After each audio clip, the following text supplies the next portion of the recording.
es una patología frecuente, bastante frecuente, un poco compleja de entender, pero ustedes van a tener sí o sí relación con este tipo de condición. Recordemos que las alteraciones vasculares del sistema nervioso, las lesiones por alteraciones vasculares en el sistema nervioso corresponden al grupo más frecuente y más robusto. La mayoría de alteraciones irreversibles del sistema nervioso central se debe a problemas de tipo vascular. ¿Listo? Entonces, vamos a hablar sobre el accidente cerebrovascular, también llamado anteriormente enfermedad cerebrovascular, también llamado ictus. Para que estemos hablando el mismo idioma, me refiero a que pueden encontrar estas palabras y se van a referir exactamente a lo mismo. Tenemos accidente cerebrovascular, que es el término utilizado actualmente. ¿Listo? En inglés es lo mismo que decir ictus. Generalmente, en los artículos que de pronto ustedes vayan a leer, aparece así y se refiere exactamente a lo mismo. Pero previamente se había llamado SB, ¿listo? Que traducía enfermedad cerebrovascular. Sin embargo, este término cambió a esto porque no se trata de un padecimiento de una enfermedad, sino de un evento, no es traumático. Es un evento que es prevenible y todo este tipo de cosas, pero es un evento. Por eso cambiaron la enfermedad por un accidente, que corresponde a una situación que sucede en un momento específico por una única vez. Por eso digamos que cambió el término. Ya no se usa el término enfermedad cerebrovascular, porque no es una enfermedad, sino un evento que sucedió en un momento específico y que causó una lesión. ¿Listo? Así como, por ejemplo, la parálisis cerebral no es una enfermedad, sino un evento o una alteración en el desarrollo de un encéfalo inmaduro por ausencia de oxígeno en un momento específico, ¿cierto? Entonces, no es una enfermedad, es un evento que nos ocasiona una cantidad de problemáticas de aquí en adelante. Entonces, por eso ya no se utiliza la palabra SB con enfermedad cerebrovascular, sino que se cambió por accidente cerebrovascular. O ictus también lo pueden encontrar y es exactamente lo mismo. Entonces, el accidente cerebrovascular, para hablar del accidente cerebrovascular, tenemos que devolvernos un poco al tema de funciones del sistema nervioso central. ¿Listo? Ya sabemos que el sistema nervioso central está compuesto por cerebro, cerebelo y tallo y la médula espinal. Cuando hablamos de un accidente cerebrovascular, hablamos de una afectación específicamente en la zona encefálica. No se afecta la médula. Es decir, que no es una enfermedad del sistema nervioso central, sino del encéfalo. Porque si habláramos del sistema nervioso central, querría decir que también puede afectar la médula espinal y no es así. Solamente a nivel encefálico, es decir, que puede estar localizado en el cerebro, en el cerebelo o en el tallo. ¿Listo? El cerebro, pues ustedes saben que es el máximo rector de todas las actividades que realiza el cuerpo humano y que tiene funciones desde el punto de vista sensoriales, sensitivas, motoras y de todo lo que nosotros llamamos integración. ¿Qué quiere decir eso? Que no hay funciones aisladas, ¿sí? Si nosotros decimos que sentimos, pues en realidad es la interpretación y la integración de la sensibilidad, que me habla de localización, del tipo de sensación que estoy percibiendo, de la respuesta que yo tengo que generar a esa sensación. Entonces es todo un proceso de integración de información y no solamente de percibir lo que siento, sino que todo está conectado con muchos otros aspectos. A eso se refiere con todo lo que son integración de actividades. Algunos procesos que controla el cerebro, pues todo el tema sensitivo, motor, la memoria, todo lo que es el lenguaje, tanto la producción del lenguaje como la interpretación del lenguaje, todo lo que es escritura, todo lo que es respuesta emocional, absolutamente todas las funciones. En realidad, por ejemplo, el cerebro controla hasta las funciones corporales dadas con el sistema endocrino. si el cerebro no da la orden, no se liberan hormonas. Es así de sencillo y eso se traduce en que no se ejecuten otras actividades. El tronco encefálico o el tallo encefálico es otra parte del encéfalo, ¿cierto? Básicamente es la comunicación entre el encéfalo y la médula espinal, ¿sí? Es ese pedacito, por eso tiene esa forma como alargada. Ese tronco encefálico o tallo encefálico, recuerden que tiene tres partes, ¿cierto? ¿Quién se acuerda de cuáles son esas tres partes?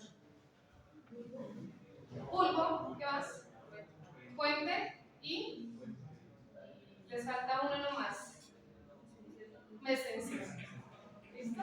Una pregunta de esos les hice a los de ISCO la semana pasada. ¿Sí? Claro, porque ellos tenían accidente cerebrovascular, presentaron parálisis cerebral, o sea, si no estudiaron sistema nervioso, estaban jodidos. Bueno, entonces, el tallo cerebral, ¿cierto? Tiene la función de comunicar el encéfalo con el cerebro, perdón, con la médula. Y tiene tres partecitas: mesencéfalo, puente y bulbo. ¿Listo?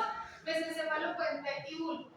¿Cuáles son las funciones específicas de la función general de esa estructura? Es comunicar. Por eso dice que tiene vías ascendentes y descendentes. Se llaman córtico-espinales. Si yo pienso en la palabra, digo córtico es de corteza, o sea, corteza del cerebro, espinales, pues médula espinal. Entonces, por eso se dice que tiene tractos o comunicaciones córtico-espinales, tanto ascendentes como descendentes. Es decir, es una carretera obligada del paso de información, ¿sí? Importantísimo. Entonces, es una comunicación importante. Si ese tallo se llega a dañar, pues toda la información o las órdenes que se generen a nivel cerebral no pueden llegar a su ejecución y viceversa. Toda la sensibilidad o los estímulos que se perciban desde la periferia no podrán llegar al encéfalo o al cerebro para ser integrados. Entonces, su función es muy importante. Otra cosa es que la mayoría de los pares craneales que son del sistema nervioso periférico se originan en el tallo cerebral, ¿sí? Entonces, recordemos que los pares craneales son nervios periféricos que se van a encargar de la sensibilidad, la movilidad y de la cara, cabeza y cuello y todo lo correspondiente a órganos de los sentidos. Eso es lo que hacen los pares craneales y la mayoría se originan en el tallo. Entonces, miren la importancia de la estructura. Adicional a eso, vamos a tener que controla funciones vitales. Entonces, nuevamente, frecuencia cardíaca, frecuencia respiratoria, tensión arterial. Entonces, si ustedes ven en el siguiente párrafo, cualquier embolia o accidente cerebrovascular que afecte el tallo casi que compromete la vida. ¿Sí? Las personas no sobreviven o quedan con un grado de discapacidad muy grande, conectadas a un ventilador, completamente inmóviles, absolutamente catastrófico. ¿Listo? Listo. El cerebelo, entonces, es la última parte del encéfalo, ¿cierto? Y básicamente hace referencia a un cerebro pequeñito que se encuentra en la fosa craneana posterior, muy cerca al hueso occipital, ¿sí? Y que tiene funciones principalmente motoras, de integración, de coordinación, de ritmo, de cadencia, de un montón de funciones que son básicamente como las funciones que mejoran el movimiento, ¿cierto? Entonces, que se haga coordinado, que se haga con métrica, que se haga bonito, que sea controlado, etc.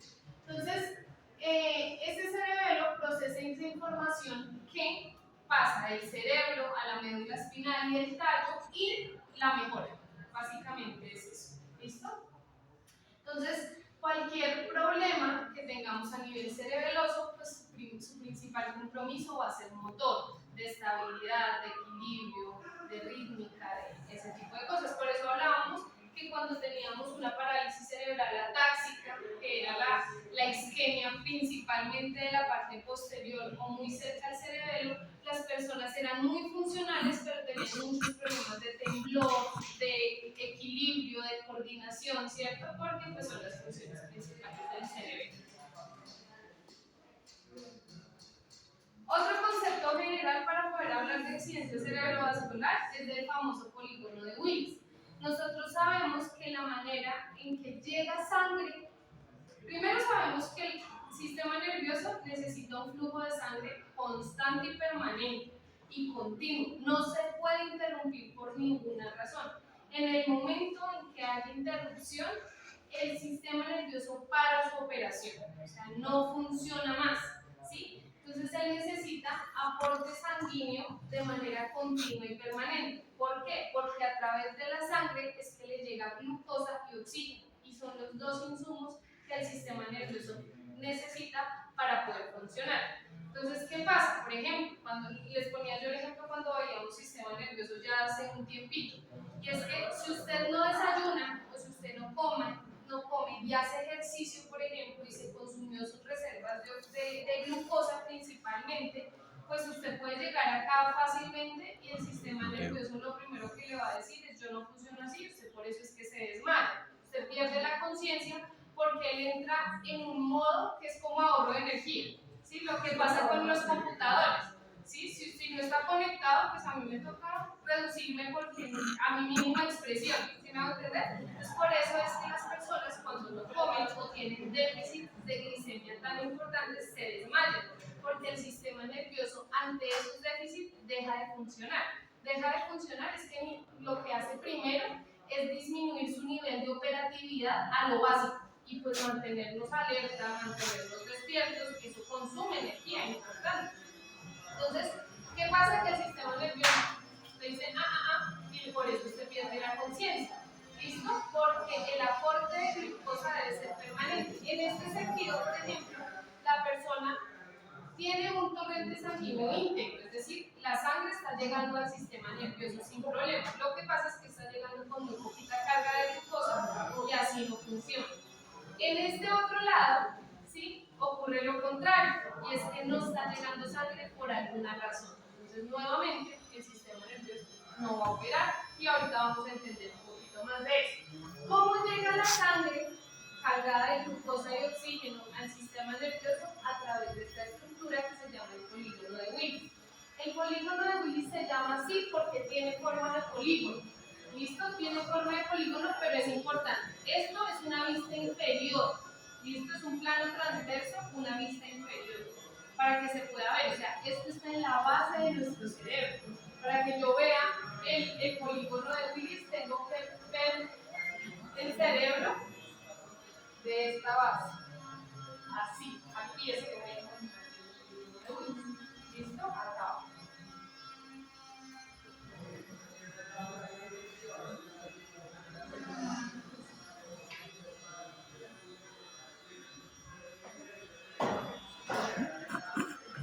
Listo, muy bien. Entonces, el polígono de Willis, como les digo, se llama así porque tiene forma de polígono. Y él está compuesto principalmente por 4 vasos. Principalmente por 4 vasos. Unos que llegan desde la parte posterior y otros que llegan desde la parte anterior. Todos son vasos arteriales, porque acuérdense que llevan sangre oxigenada. O sea, todo esto son arterias, no venas, arterias. ¿Listo? Entonces tenemos un componente posterior. El componente posterior del polígono de Willis está dado por estas arterias que ustedes ven acá rojas, que ascienden por los agujeros transversos de las vértebras cervicales, si se acuerdan un poco de dorso, que se llaman las arterias vertebrales.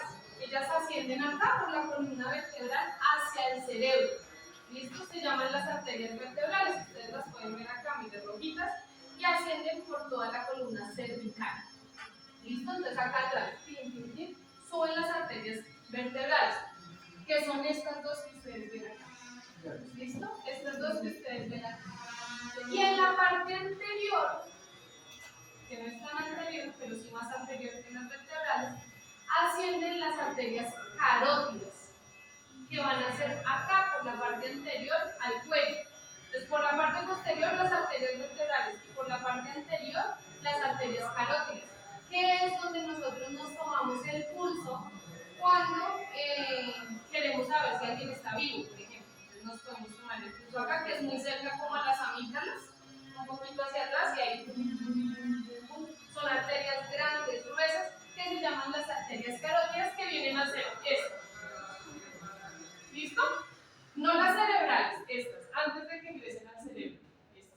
Cuando ellas ingresan al cerebro a formar parte del polígono, cambian su nombre, pero en realidad es una continuación de las carótidas. ¿Listo? Las carótidas son arterias, no las confundan con la vena yugular. ¿Listo? La vena yugular, acuérdense que una de las características de las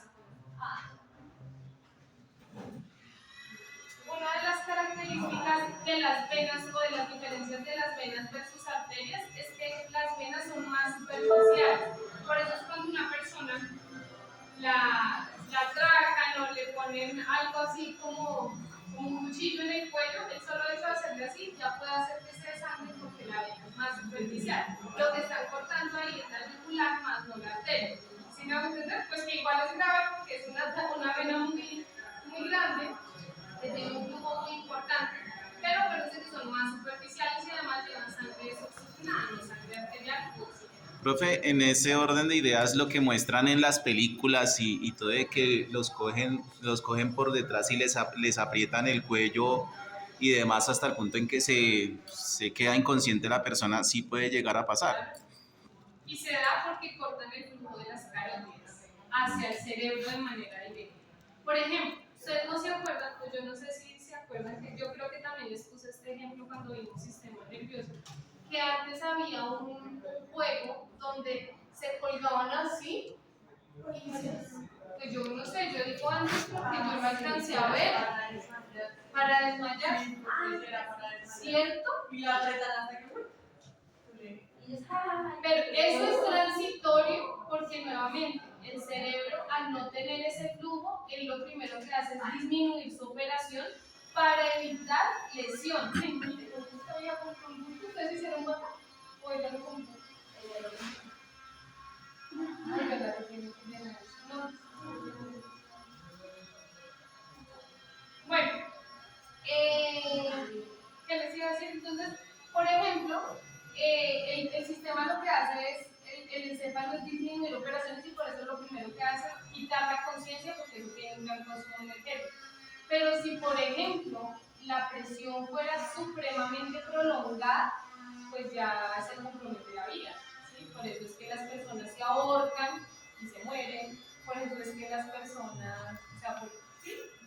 Porque depende del tiempo, ¿sí? Pero esa práctica de ese juego es terrible. O sea, ese cuánto tiempo podía. Ya vamos a hablar de esos tiempos. Bueno, entonces, lo que les mencionaba, el polígono de Willis está formado entonces en la parte posterior por estas dos arterias que se llaman las arterias vertebrales y en la parte anterior por estas dos, o sea, estos dos extremos, ¿cierto? Que se llaman las arterias carótidas.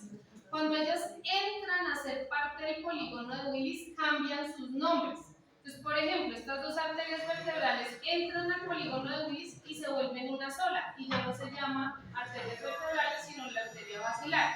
Y estas arterias, que serán las carótidas, entran al encéfalo y ya no se llaman carótidas, sino cerebrales, arterias cerebrales. ¿Listo? Ya ahorita vamos a hablar un poquito sobre eso. Pero entonces, si ustedes ven esto, tenemos acá la arteria basilar, acá la arteria cerebral media, que es la más grande porque viene de la carótida, es la más grandota, tiene un flujo grande igual que la basilar. Y vamos a tener, si hay una cerebral media, hay una cerebral posterior y una cerebral anterior. ¿Listo? Entonces, cerebral media, cerebral posterior y cerebral anterior. Cerebral media, que es esta que es la más grande y ahí está marcada. ¿Cierto? Cerebral media. Cerebral posterior, miren acá. Esta. Una, dos. ¿Sí?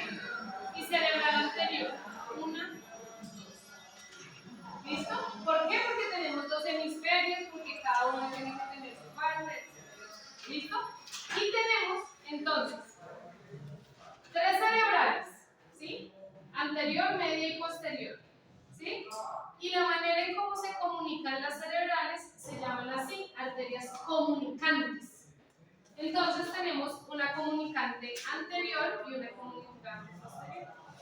Y ya se aprendieron el polígono. Profe, ¿ese cerebro está en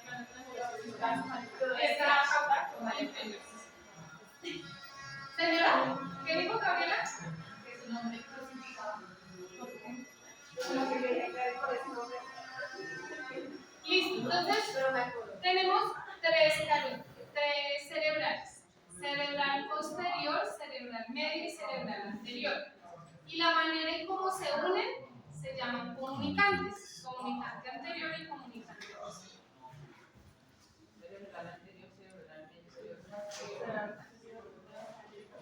Listo. Entonces, si ustedes ven, acá en la base, entonces está el polígono, pero luego empieza a haber una cantidad de bifurcaciones importantes para poder llegar a cada parte del encéfalo, ¿sí? ¿Qué sucede? Generalmente los accidentes cerebrovasculares, generalmente, no son del polígono, son de sus ramificaciones. Porque entre más delgadito, más pequeña sea la luz del vaso, pues tiene mayor probabilidad de que se tape. Cuando el vaso es muy grande, pues el flujo se puede compensar de alguna manera. No digo que no se pueda tapar, sí se puede tapar, y puede ser muy, muy grave, pero no es lo más frecuente. ¿Listo? No es lo más frecuente, pero sí se puede tapar. Pero lo más frecuente es que se repita. Ya vamos a hablar de los tipos. ¿Listo? Vamos a hablar de los tipos. Pero lo más frecuente no es que eso pase en vasos muy grandes, con luces muy grandes, sino con luces más pequeñas. Recordemos que es muy similar a lo que hablábamos en infarto agudo de miocardio. ¿Se acuerdan? Tenemos un corazón que tiene una cantidad de vasos sanguíneos.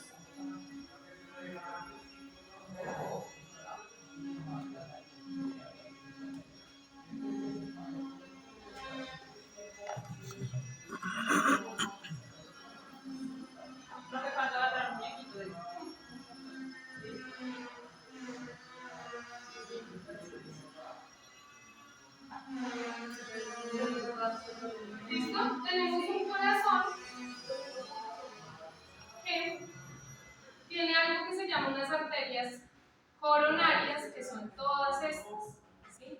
Generalmente no son esas las que se tapan, porque estas son muy grandes. Entonces acá tenemos la arteria pulmonar, la vena cava, que son muy, muy grandes. Generalmente los taponamientos son de estas más pequeñitas. Y a eso es a lo que nosotros llamamos infarto, ¿sí? Eso es a lo que nosotros llamamos infarto agudo de miocardio. Y es que se quedan estas arterias más pequeñitas que tenían que irrigar el corazón, se taparon y esta zona del corazón se mueve. Igual, esto también, acá entra otro nombre que se llama infarto cerebral. Y es lo mismo.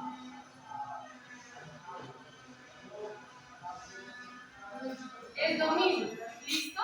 ¿Por qué? Porque en realidad un infarto hace referencia a la muerte del tejido, ¿cierto? A una necrosis fisular. Entonces, ¿qué pasa?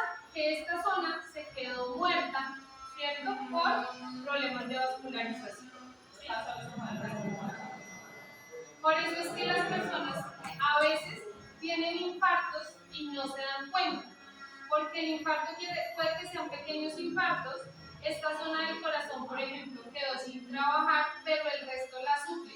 Lo que pasa es que se sobrecarga. Por eso es tan frecuente que una persona que haya tenido un infarto seguramente va a tener, porque el corazón está sobrecargado mecánicamente y no tiene cómo responder. Entonces, eso es como lo más frecuente. ¿Listo? Igual pasa en el encéfalo. No se tapan las arterias más grandes del polígono, sino las ramificaciones. Generalmente. Generalmente. No quiere decir que no podamos tener un accidente cerebrovascular del cerebral medio. No quiere decir eso. Sí hay.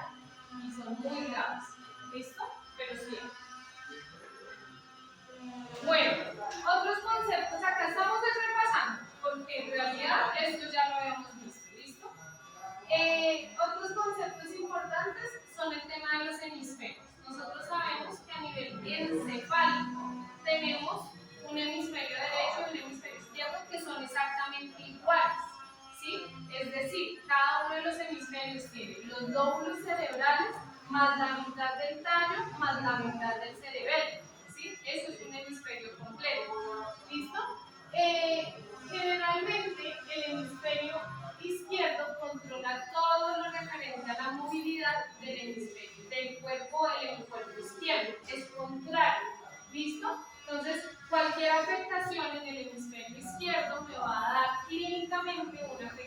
afectación en el hemisferio derecho y viceversa, ¿sí? Entonces, si yo tengo una afectación cerebral en el hemisferio derecho, pues voy a tener afectaciones clínicas visibles en el cuerpo izquierdo. Pero de todas maneras, ¿no?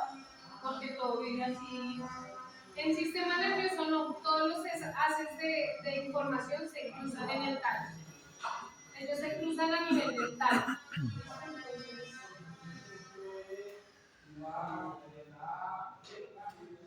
Bueno, entonces ahora sí que es un accidente cerebrovascular. Un accidente cerebrovascular se define por una ausencia o un evento accidental que repercute en la irrigación cerebral. O sea, pasó algo, lo que sea que haya pasado, sea taponamiento, sea ruptura, sea lo que sea, pero parte del encéfalo se quedó sin aporte sanguíneo. ¿Listo? Eso es un accidente. Es un evento que ocurre de manera impredecible, ¿sí? Y que causa ausencia en la irrigación, ausencia en la vascularización o ausencia en el aporte sanguíneo del encéfalo, ¿sí? De una parte del encéfalo, eso depende de cuál sea el vaso comprometido. ¿Listo? Entonces, se puede deber a una causa de tipo isquémica o una causa hemorrágica. ¿Qué significa eso?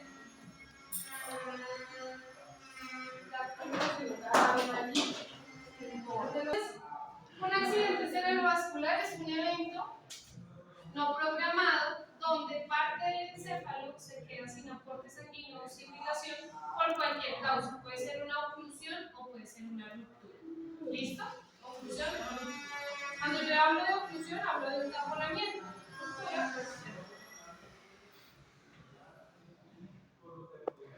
entonces, datos epidemiológicos desde el punto de vista patológico. Les presento la tercera causa de muerte en el mundo. ¿Sí? Es bastante frecuente esta patología o esta condición. Es el segundo, ocupa el segundo lugar en mortalidad para la población de 65 años en adelante. Es decir, que aumenta la probabilidad de presentación con los años. ¿Listo? La población más afectada es la población mayor de 65 años, pero ojo, cada vez se están presentando más accidentes cerebrovascular en personas de edades más cortas. Sí, me dice que a una amiga de la infancia, ella ha sido muy estudiosa, ¿sí? Ella tiene un magíster por allá, yo no sé dónde, de educación, yo no sé cuál, habla 3 idiomas de todo. Se la ha pasado toda la vida estudiando. Y le dio uno de esos, es que por tanto estudiar. Que sobrecargado, y tiene 30 años. O sea, por eso entonces la gente no hace. Listo, porque sigue pegando Los de libros. ¿Qué dicen?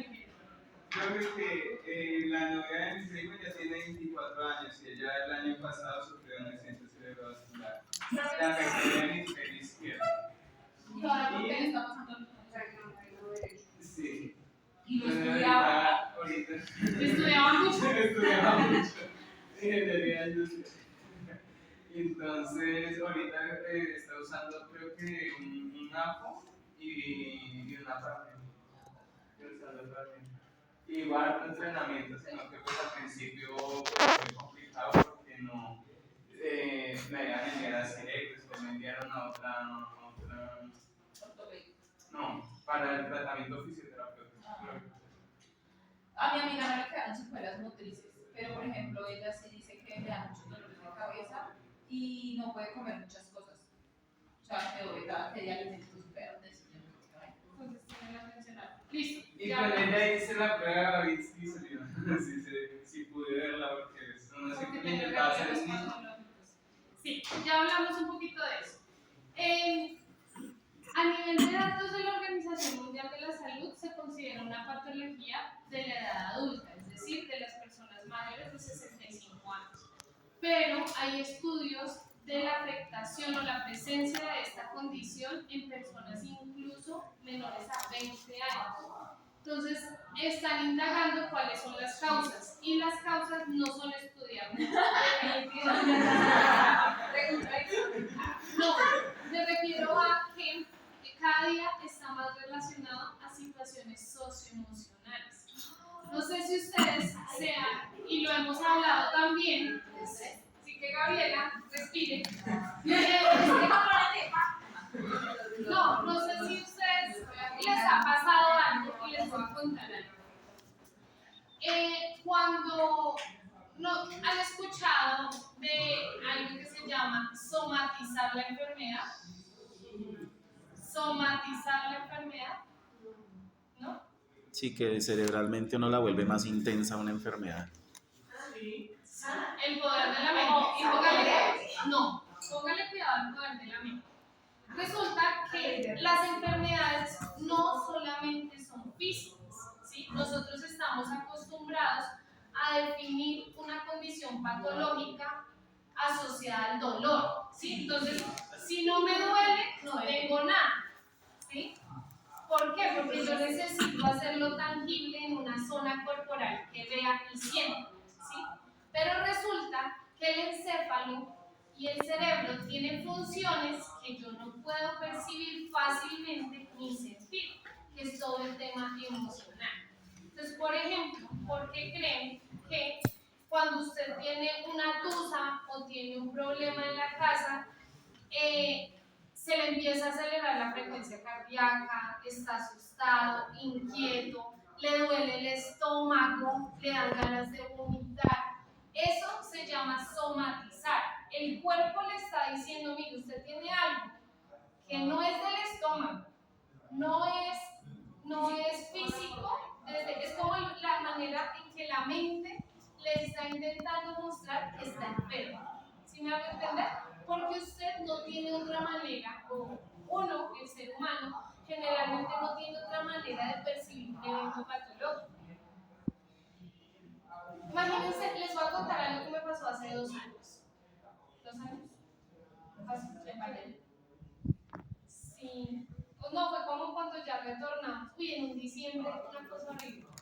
Les voy a contar. Yo normalmente no le cuento esto a nadie porque no es como orgulloso, pero les voy a contar porque pienso que esto tiene un trasfondo importante.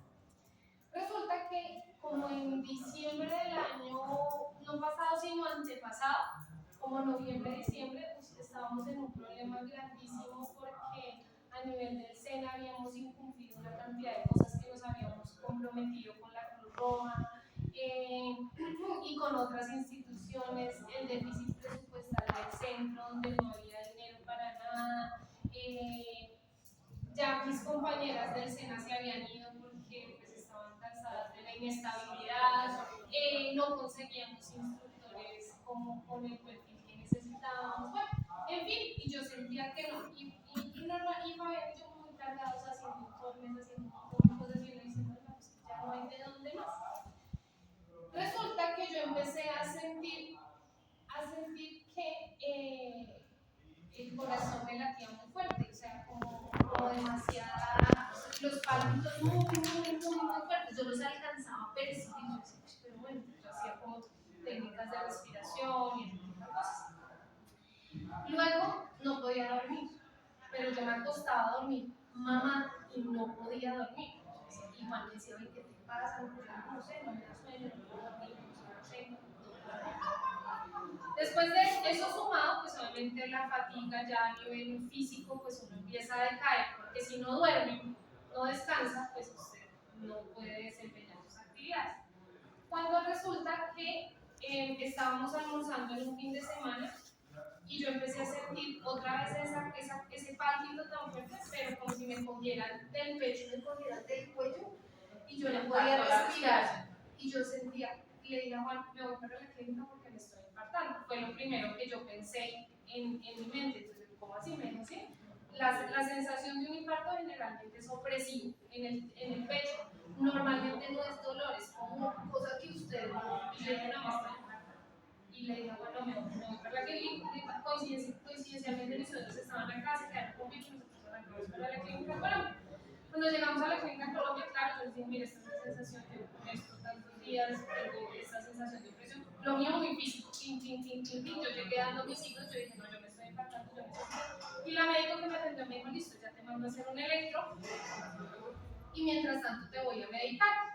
Y yo, bueno, entonces mientras me mandaban a hacer el electro, me pusieron unas medicinas y cuando me dieron la orden de las medicinas, me fui yo y me fui analizándolas y hace mal. Y yo, eso es un medicamento mental. Y yo Que dije, parecía la clonazepam con la que se drogan los niños. entonces, prácticamente, sí. Y yo miré eso y para mí fue un alto como que, ¿qué? ¿Será que está bien de la cabeza? O sea, enseguida, como que yo vi esa fórmula y dije, ¿qué? O sea, yo no lo podía creer. ¿Que me pasara eso a mí? Yo dije, no, ¿cómo así? Es que uno tiene mal visto Sí, eso. claro, por eso les digo que les estoy contando, no porque, sino porque es una situación que puede salirse de las manos. Entonces, yo dije, no, pues esperemos a ver, yo voy a ir, me voy a medicar, y pues si esta vaina se me pasa con esto, esta vaina se de la cabeza.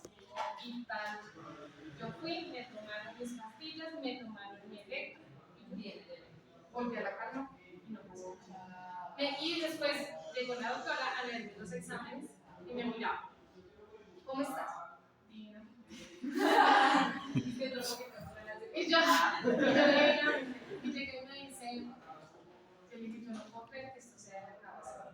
Y me dijo, y es una alerta que te hace la mente para que te muestre por algo físico, si no, no le paras bolas, porque no es así, pero te has pasado muchas. Entonces el no dormir no es normal, ¿sí? Pero uno dice, es violento, no pasó nada. ¿Sí? El no tener apetito no es normal, las palpitaciones no es normal, o sea, te has pasado un montón de alertas hasta que ya no pudo más, el cuerpo dijo, no, hay que matarla, la más grande esta vieja, si no, no va a parar. Y me dijo, necesito incapacitarla, necesito que descanse, necesito que porque si no, puede terminar en un accidente cerebrovascular. O sea, usted misma hace que la tensión se le suba. Usted misma, su misma mente, porque son funciones cerebrales, o sea, lo que estoy diciendo. Por eso volví desde la anatomía a decirles, mira, acuérdense que el tallo controla la tensión, acuérdense que el tallo controla la frecuencia cardíaca, acuérdense que el tallo controla la frecuencia respiratoria, acuérdense que el cerebro controla la respuesta emocional de las actividades. O sea, tantas cosas cotidianas que se pueden dar, que se pueden afectar por el sistema nervioso. Profe, pero mi amiga sí fue por estudiar, no de que ya era profesora de la materia. No es por estudiar, es el manejo de la carga emocional, el manejo de la carga laboral. De hecho, bueno, para terminarles la historia, me iba a mi capacitación, no, yo salgo a vacaciones en los días, no me entonces yo me la tomo suave de aquí para allá, ya como que yo dije, no, yo tengo un hijo, yo no me voy a poner en estas vainas a remediar si el seno se cae, pues que se cae, pues ya no es problema mío, y ya. Yo dije, no, sí, como que tuve que hacer un proceso, me mandaron unas pastillas para dormir y yo decía, Profe, ¿quién la manda a ser tan responsable? yo dije, ¿qué es esto más en mi vida? Y después de eso, ni más. Yo dije, no, hice todo un proceso en vacaciones y por eso dije, es mi cuerpo, es mi vida. Cuando Gabriela me contó lo de su situación, pues yo enseguida me sentí identificada y dije, Gabriela, esto es una alerta fuerte. No, pero no se preocupe, es tu decisión. O sea, nadie más toma funciones o toma. No, entonces, con ella. Y esas son las relaciones entre los accidentes cerebrovasculares y la población. Estrés, bueno, eso desde el punto de vista mental, porque hay otras condiciones que vamos a ver ahorita en factores de riesgo que son tendencias a formar trombos, coágulos, que eso sí es físico. ¿Listo? Señor, Pero por ejemplo, o sea, no puedo dormir las 8 horas que las 6 que son necesarias, pero sin embargo, lo que pasa es que ahí puede haber otra condición. Resulta.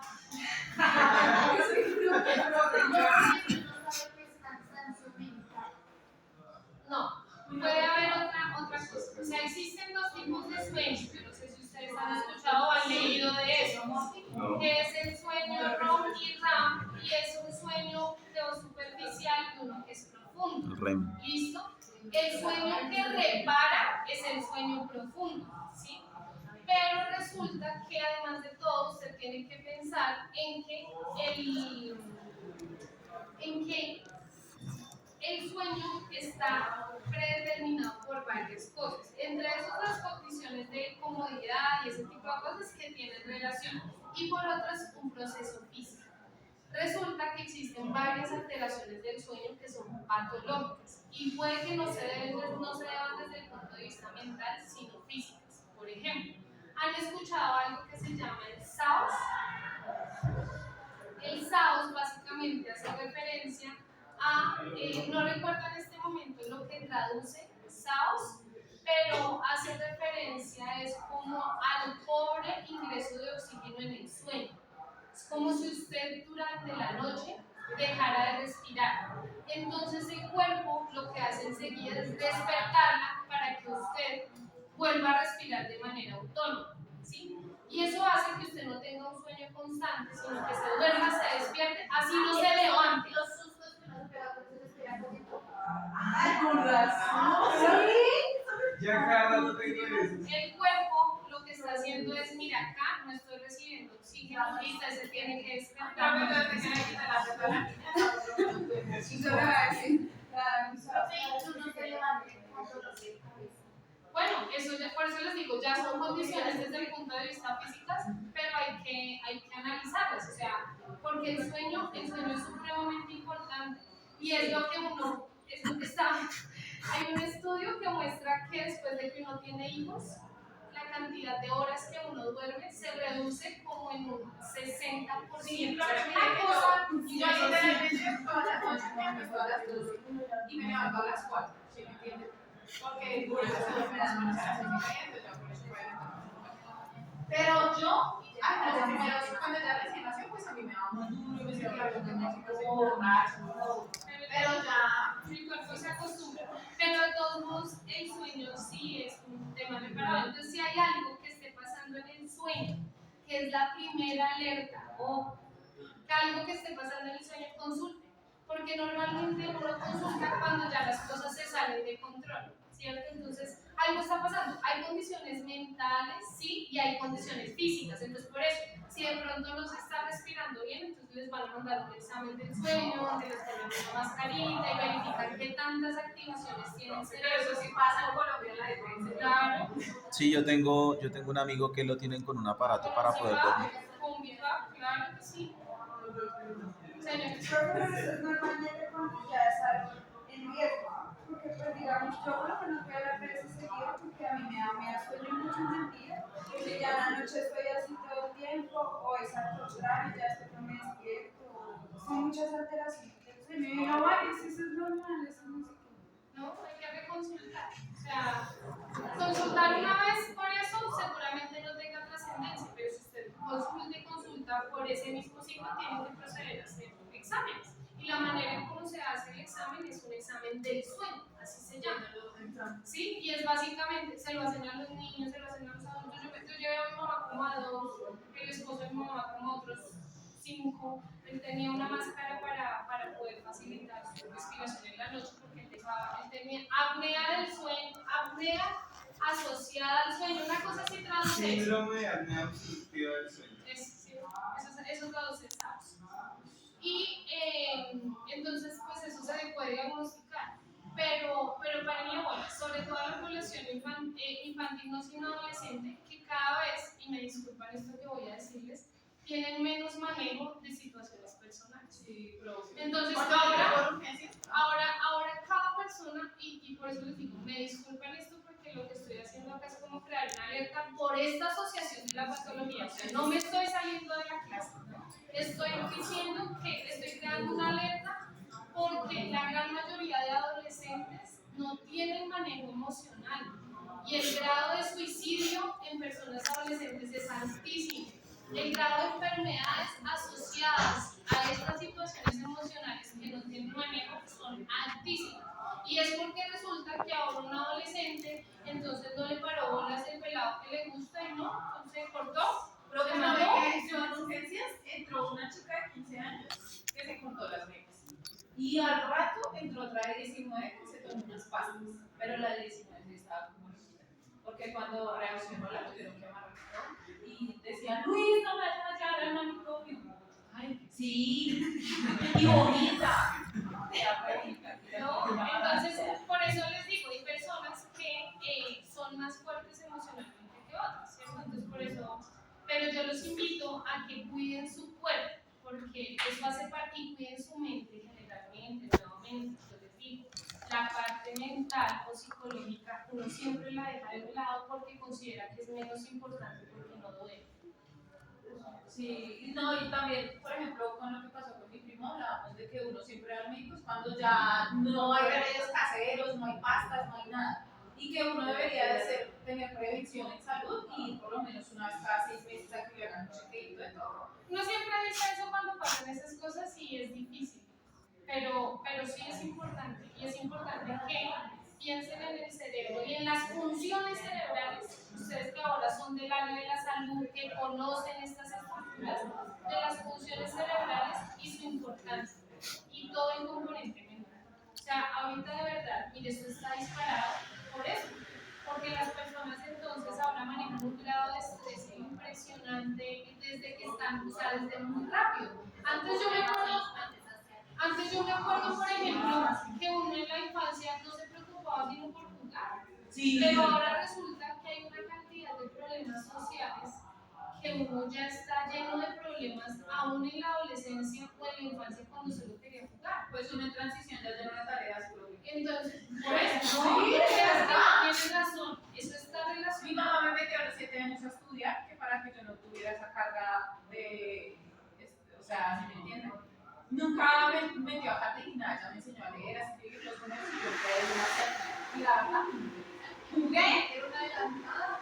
No, lo que digo es todo eso, sí, ahorita cada vez uno está más estresado.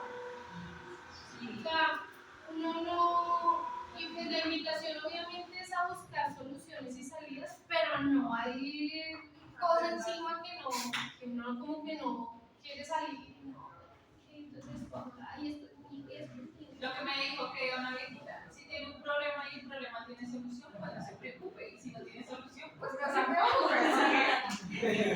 Sí, en realidad entonces esto se asocia por la somatización y es la manera en cómo la mente le vuelve somático, es decir, le vuelve algo en el cuerpo, algo de origen mental. Entonces por eso se lo muestra reflejado.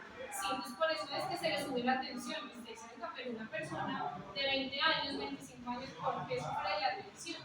O una persona porque tiene gastritis, si tiene cagados 15 años. Porque una persona tiene parestesias en las manos o se le duerme la cara si es tan joven. ¿Sí? O sea, todos esos signos lo presentan personas, o lo presentaban hace algunos años personas de 60 años para arriba, asociadas al deterioro normal. Pero cuando son jóvenes simplemente le dicen, tienes estrés. Y ya, A mi primo no que hay hay medicamento, así es. Por eso les digo que la decisión es suya. Porque quien controla su mente es usted. Entonces, Darle bien a uno que tiene su cuando usted llega a necesitar medicamentos para eso, está en estadio muy avanzado y además esos medicamentos generan dependencias. Entonces, lo ideal es que no se llegue a eso, sino que excesivamente, claro, es que usted tiene un control individual que se llama dopamina y eso es una hormona, o sea, eso lo hace su cuerpo la calma. Lo que pasa es que usted tiene que decirle a su cuerpo que se calme, sino su sistema nervioso tiene que dar la orden para que eso se libere. Pero la manera en cómo necesita dar la orden, o sea, lo tiene que hacer usted. Si me hago entender, nadie lo puede hacer por usted. Entonces, a eso me voy con que el cuerpo tiene el control. Lo que sucede es que no podemos generar ese control autónomo y requerimos al final de cuentas un montón de cosas que hacen parte del tratamiento, pero no es la primera fase. ¿Sí me hago entender? O sea, es como hablar de la primera línea de los tratamientos, es como llegar a una cirugía, pero si usted no ha hecho todo lo anterior, pues no llega a la cirugía. O sea, por ponerlo grande o drástico, igual. Lo primero es que el mismo cuerpo se controle a través de dopamina y a través del sistema hormonal que existe. Mira, por ejemplo, yo puedo tener una pareja, una relación más negros que demasiado. Y él Muestra el temblor. Y es lo que hace. Para poder dormir, porque eso genera sueño. Está haciendo lo mismo. El diazepam, todo eso son opioides. O sea, eso viene de la marihuana. Profe, ¿sabe qué? Póngale cuidado que todavía queda un documental de National Geographic donde mostraban que los chavales, como ellos viven para meditar, todo eso, les hacían experimentos y todo, y ellos logran liberar el neurotransmisor que necesitan la dopamina. O sea, por ejemplo, el elemento químico que ellos quieren lo logran liberar en el momento que ellos quieren con solo meditación. Y entonces, por ejemplo, dicen que la glándula pineal solamente se podía abrir con ayahuasca, bueno, con otros componentes, ¿sí? Pero ellos la logran abrir con solo Mira, meditación. decía Camila que ella sufre de bruxismo, pero mal. O sea, y el bruxismo no es algo que lo vaya a matar a uno en realidad. Pero entonces desgasta los dientes, la sobrecarga la musculatura macetaria y esto duele, o sea, es una condición. Y llega y me dice que ha logrado durar como 6 meses sin bruxismo solo con meditación. Entonces, digamos que mi objetivo en esta, por lo menos en esta sesión, es crear esa conciencia de la importancia de la mente y de trabajar la mente y cuidarse. A veces uno dice, no, es que yo no me puedo subir de peso, entonces por eso como ensaladas y solo como vegetales, tengo que ser saludable, entonces hago ejercicio, eso se hace para el cuerpo. ¿Y usted qué está haciendo para la mente? Sí, es una estructura supremamente importante que le va a controlar el cuerpo, ¿sí me va a entender? Entonces, mucho el origen de esta patología en población juvenil se debe a origen mental. Entonces, ojo, esa es la invitación para que lo revisen, para que tengan esas alertas, para que lo vigilen y pues no lleguemos o no vayan a llegar de pronto a un diagnóstico que no es la fecha. Bueno, entonces, como les mencionaba, generalmente esta patología es de la edad adulta, pero no se asusten si presentan o reciben casos de personas de menos de 20 años. ¿Listo? Porque se está presentando.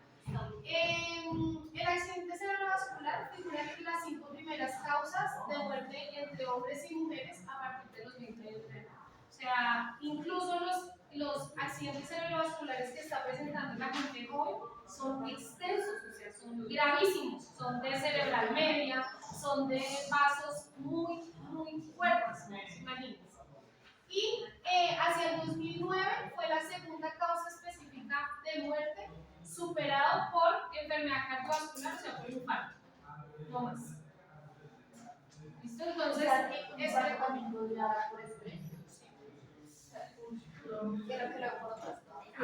listo. Entonces, las causas básicamente se dan. O sea, ya sabemos que el cerebro, una zona del cerebro se queda sin irrigación, ¿cierto? Entonces, tenemos acá. La vida del sueño. ¿Listo? Entonces ya sabemos que el cerebro necesita un flujo de sangre constante, que va a estar dado por las arterias que le van a llevar, ¿cierto?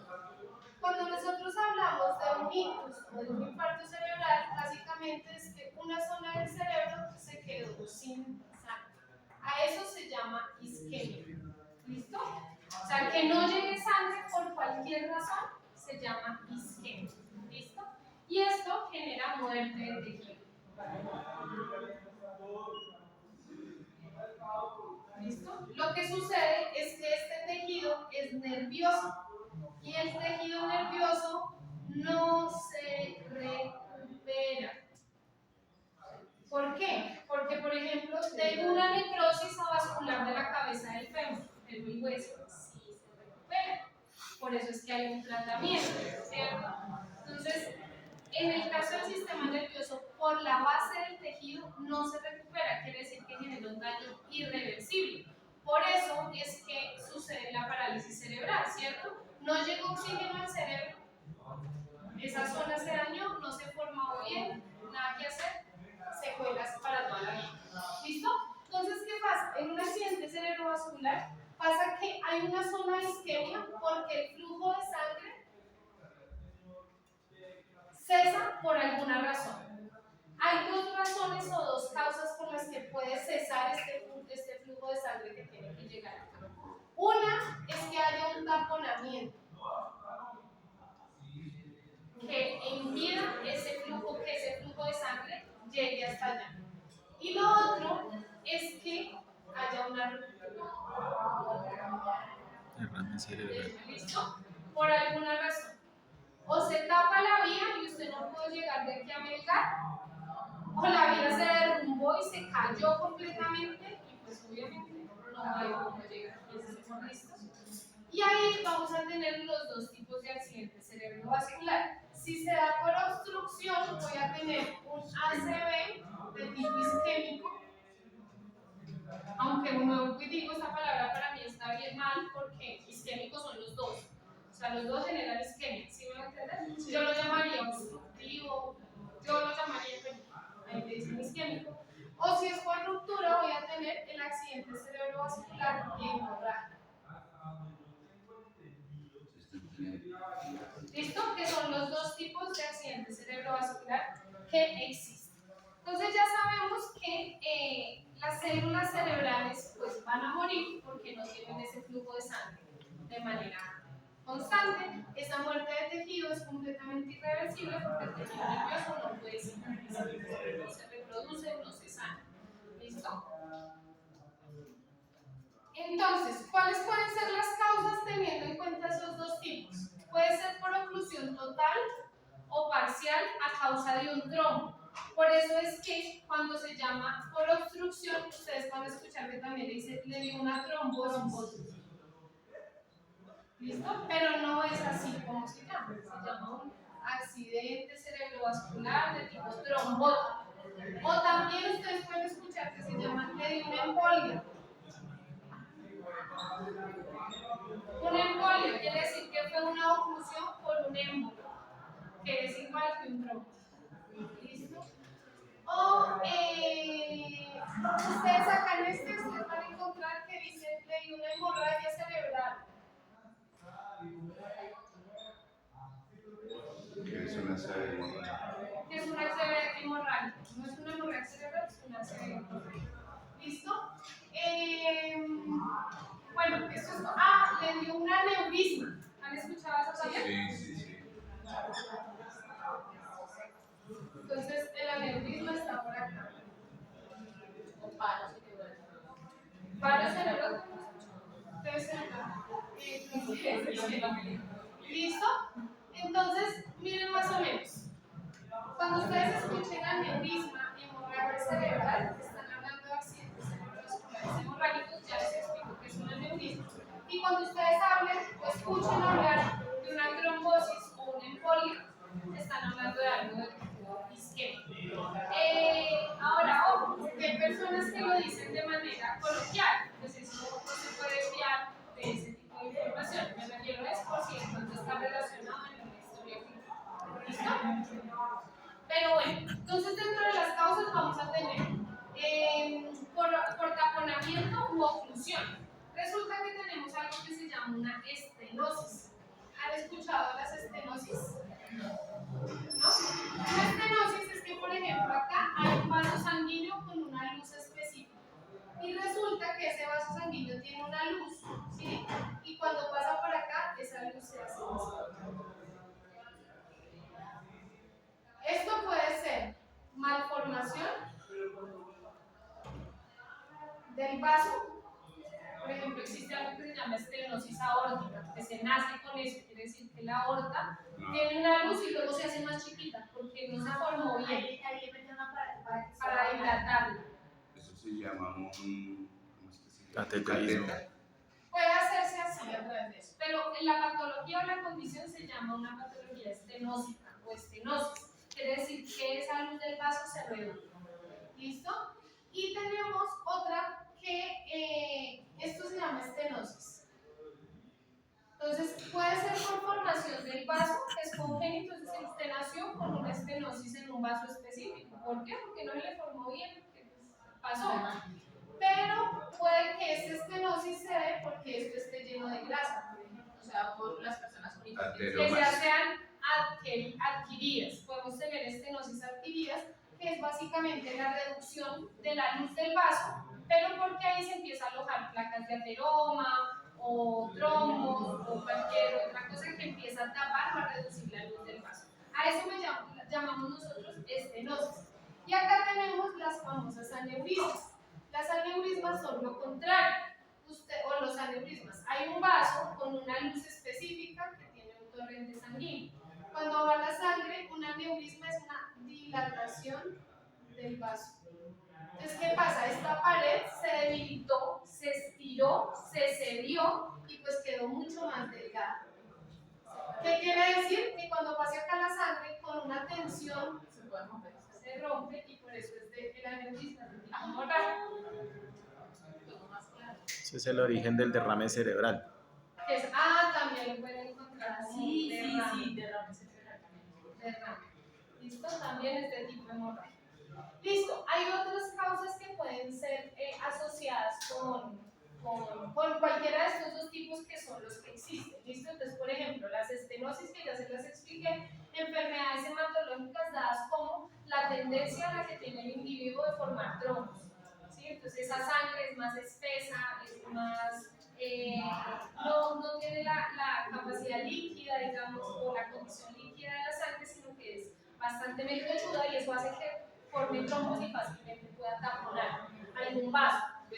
Diversas drogas o fármacos que se puedan asociar con accidentes cerebrovasculares. La cocaína y la heroína son las principales, las peores, ¿cierto? Claro, Entonces, porque va directamente. pueden generar las anfetaminas, pueden generar accidentes cerebrovasculares y por eso es que la gente se muere de un accidentes cerebrovasculares o infartos súbitos. Profe, yo también tengo otro tipo. Yo Tengo mucha familia. Sí, murió en el 2012 de un infarto a los 19 años, pero por una sobredosis de cocaína. 19 años, en la primera de mayo. Lo que yo escuchaba también es que, por ejemplo, consumir esas bebidas energéticas en cantidades también exageradas. Escuché a un pelado de 19, 20 años, se tomó como 7 Red Bull. Red Bull creo que fue lo que se tomó durante el día y se infartó.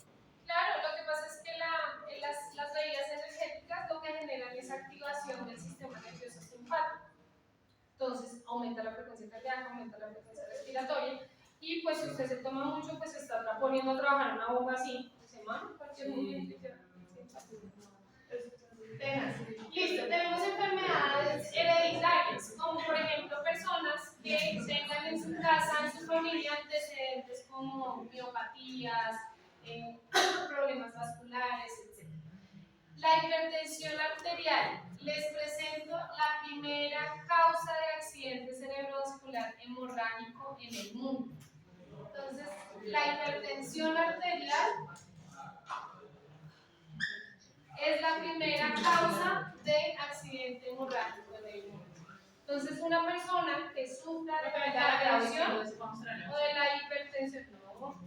¿Se le explica si es que usted tiene? Yo le digo, pero no me pone cuidado y fuma cigarrito. Entonces, la hipertensión arterial es la primera causa. ¿Por qué? Porque acuérdense que la tensión arterial básicamente es que existe un vaso, ¿cierto? Por aquí va un flujo de sangre, pero ese flujo ejerce una tensión a las paredes de los vasos. En la hipertensión esa presión es excesiva, entonces el vaso intenta contenerlo hasta que más no puede y cuando no puede más se rompe. Es así de sencillo. Esta es la primera causa o la complicación más grande de la hipertensión. Las personas generalmente como la tensión no genera una sintomatología muy grande más que de pronto algo de calor en la cara o algo de dolor de cabeza, pero cuando hay dolor de cabeza ya es un poco porque es calor. Así que ojo, por ejemplo, con los dolores de cabeza frecuentes porque pueden estar relacionados con la tensión arterial. Entonces es importante que lo revisen. Este es el coco de la hipertensión. O sea, si usted es hipertenso, tenga cuidado porque el riesgo más grande es que sufra un accidente cerebrovascular de tipo hemorrágico. O sea, es el coco. ¿Listo? Entonces es importante. Por eso es que se maneja la tensión para tratar de disminuir esta resistencia o eso que ejercen en los vasos, reducirla y disminuir el grado o la probabilidad. O sea, las pastas que ellos consumen lo que hace es volver la sangre más líquida o las paredes más gruesas. Puede ir diferente el tratamiento y ya te explico, sí. Profe, ¿qué causa que se aumente la tensión? La sal, el consumo de líquidos, o sea, digamos que hay personas que se sube la tensión cuando hay mucha volemia, o sea, quiere decir mucha sangre. Y la cantidad de sangre está muy relacionada con el consumo de líquido y la falla renal. Porque acuérdense que el riñón es el que tiene que expulsar el exceso de agua filtrando la sangre. Si el riñón no está bien y el agua se acumula un poco, usted no solamente se hematiza, sino que el volumen de sangre también es mayor. Entonces quiere decir que está pasando mucho líquido por los vasos, o sea, pasa con mucha tensión. La sal, por eso es que dicen, hace que los vasos se vuelvan rígidos. ¿Sí? Entonces, ¿qué quiere decir? Acuérdense que los vasos sanguíneos son de músculo liso, ellos se pueden dilatar, se pueden contraer.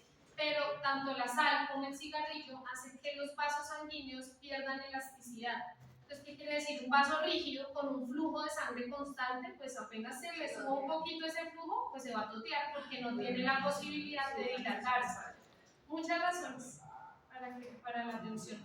Listo, por eso entonces el tratamiento está enfocado. Ustedes pueden ver que para un paciente, voy a mirar, los que tengan familiares con hipertensión, lleguen a mirar cuáles son los medicamentos que toman porque hay de 3 líneas. La primera es hacer que la volemia se disminuya, es decir, que no haya tanta sangre. Y la manera en cómo eso sucede es con diuréticos. Entonces lo mandan a orinar. ¿Sí? Eso es una. La otra opción es con aspirina, porque es un anticoagulante y eso hace que Se vuelve la sangre más. se vuelva la sangre más líquida o más suavecita, no ejerza tanta presión. Y la otra opción se llaman beta bloqueadores. Esa es la que tiene. ¿Qué quiere decir? Que los vasos le quitan contracción a los vasos, le quitan contracción. Pero cuando usted toma beta bloqueadores, usted le está quitando contracción al músculo general. Entonces, no solamente a los vasos, al corazón, o sea, al dejarlo más dilatado, su capacidad de contracción es menor. Entonces, esas son las 3 líneas de tratamiento para la tensión. Más, obviamente, la alimentación, el ejercicio y todo lo que le mandan a uno adicional. Pero esas son las 3 líneas: diuréticos, anticoagulantes y beta bloqueadores. ¿Listo? Entonces ahí es donde encuentran ustedes el enalapril, en la otra que es el losartán, pero en los diuréticos tenemos pues hay espironolactona, hay hartos. Y pues el ASA, que es la aspirina. Y ya, bueno chicos, dejemos así.